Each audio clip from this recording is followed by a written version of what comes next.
80 years ago, the world emerged from the devastation of World War II with a shared resolve to build peace. This year marks the 80th anniversary of the victory in the Chinese People's War of Resistance against Japanese aggression and the World Anti-Fascism War, and the founding of the United Nations. As one of the key forces in shaping the post-war international order, China, along with other peace-loving nations of the world, has remained steadfast defenders of fairness and justice under the UN framework, working to ensure its values reach more of the world. At this critical juncture, we invite you to join us in reflecting on that remarkable journey. In the aftermath of World War II, waves of anti-colonial movements swept across Asia and Africa as former colonies and semi-colonies began their struggle for national independence. Founded in 1949, the People's Republic of China became a strong advocate for these newly independent nations. At the 1955 Bandung Conference, China joined other participating countries in issuing the Bandung Declaration, an appeal for anti-imperialism, sovereignty, and peace. Number one, that they had to stand together if they were able to build a world of peace and development.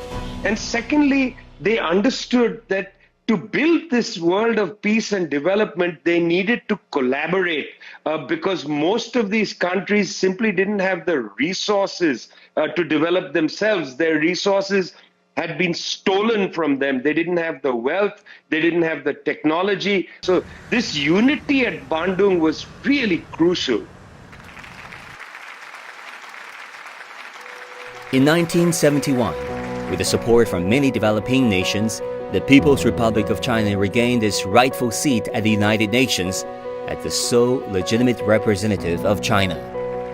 This historic moment was not only a victory for China, but also a milestone for emerging nations around the world, signaling a shift in the global balance of power. What this country has gone through goes beyond description.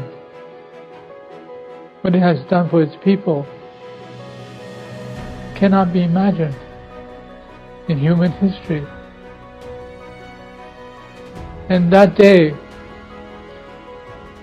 was the beginning of the world getting to know China that we know. China's reform and opening up, launched in 1978, ushered in a new era of development and integration with the global economy. By rejoining international institutions like the World Bank and the International Monetary Fund in 1980, and later joining the World Trade Organization in 2001, China became a key driver to global economic growth and a strong advocate for multilateralism and free trade. China is probably one of the poster children for the success of the multilateral trading system. It's now the largest exporter in the world, is the second largest importer. So on all counts, China has done extremely well. And China is a very active member of the international community, very active member of our organization, of the International Monetary Fund. Amid a new wave of global development through platforms and mechanisms based on equality and mutual benefit, the global community is achieving new progress in this endeavor. Together with neighboring countries and fellow developing countries, China is embarking on a new journey of modernization, offering fresh guidance and direction for global development. China has been playing a fundamental role in the international discussions. We have, in this conversation, already mentioned several elements from climate to development. I think that the commitment of China on multilateralism is key.